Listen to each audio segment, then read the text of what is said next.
ரீசென்ட்டா நானும் என் ஃப்ரெண்டும் ஆனக்கட்டில ஒரு ஹிட்டன் வாட்டர் ஃபால்ஸ்க்கு தான் போயிருந்தோம். இந்த வாட்டர் ஃபால்ஸ்க்கு வந்து நாங்க உக்கடத்துலேருந்து போயிருந்தோம். உக்கடத்துலேருந்து இந்த வாட்டர் ஃபால்ஸ் எத்தன கிலோமீட்டர் பார்த்தீங்கன்னா, 60 கிலோமீட்டர். இந்த ரூட் பார்த்தீங்கன்னா, ஆனக்கட்டி வழியா தான் போணும். ஆனக்கட்டி ரோடு பார்த்தீங்கன்னா, ஃப்ரீயான ரோடுன்னே சொல்லுவேன். சுத்தியும் மேற்கு தொடர்ச்சியோட மலையா இருக்கும். கிரீனிஷா இருக்கும். நீங்க ஃபர்ஸ்ட்டு ஹில்ஸ் ரைடு போறீங்கன்னு ஹில்ஸ் ரைடு ட்ரை பண்ணீங்கன்னா, கண்டிப்பா இந்த இடத்துல ட்ரை பண்ணி பாருங்க. எந்த ஒரு டிராஃபிக்கும் இருக்காது. பீஸ்ஃபுல்லா போகலாம். போற வழியிலே பார்த்தீங்கன்னா, ஒரு ஹில்ஸ் வியூ பாயிண்ட் இருக்கும். அந்த வியூ பாயிண்ட்ல நின்னு நீங்க பார்த்து ரசிச்சுட்டு போகலாம். அதுக்கப்புறம் பார்த்தீங்கன்னா, தமிழ்நாடையும் கேரளாவையும் இணைக்கிற ஒரு பார்டர் வரும். அந்த பார்டர் தாண்டிட்டீங்கன்னா, ரோடு கொஞ்சம் மோசமா தான் இருக்கும். அங்க டிராவல் பண்றது கஷ்டமா இருக்கும்.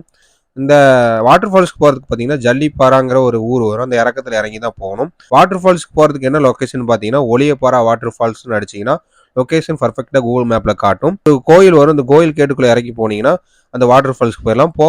போற வழி பார்த்தீங்கன்னா, கொஞ்சம் பாறைகளா இருக்கும். பசங்களா போகும்போது கொஞ்சம் சேஃபா போய்க்கலாம். ஃபேமிலி அண்ட் கிட்ஸோட போறதுக்கு சேஃபான பிளேஸே இல்ல. பசங்க மட்டும் போறதுக்கு தான் இந்த பிளேஸ் சேஃபான பிளேஸ்ன்னு சொல்லுவோம். உள்ள இறங்கி நாங்க எக்ஸ்ப்ளோர் பண்ணி பார்த்தோம். தண்ணி நல்லா பியூரா ஜில்லுன்னு சூப்பராவே இருந்துச்சு. கிளியரான வாட்டரா இருந்துச்சு. பட் என்னன்னு பார்த்தீங்கன்னா, வாட்டர் ஃபால்ஸ்க்குள்ள உள்ள பாறைங்கலாம் ரொம்பவே வழுக்குனுச்சு. இறங்குறதுக்கு கொஞ்சம் ஸ்லிப்பரியா தான் இருந்துச்சு இந்த வாட்டர் ஃபால்ஸ்ல உள்ள பாறைங்கலாம்.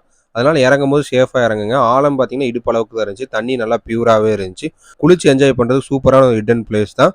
பட் போனீங்கன்னா சேஃபா குளிங்க. அண்ட் இந்த இடத்துக்கு போறதுக்கு பட்ஜெட் எவ்வளோ ஆனுச்சுன்னு பார்த்தீங்கன்னா, உக்கடத்துலேருந்து போறதுக்கு ஒரு ஆளுக்கு வந்து ரூ. 300 இருந்துச்சு. என்னோட வண்டிக்கு வந்து நான் ஆக்டிவால தான் போயிருந்தேன். அதுக்கு பெட்ரோல் சார்ஜ் பார்த்தீங்கன்னா, 200 தான் வந்துச்சு.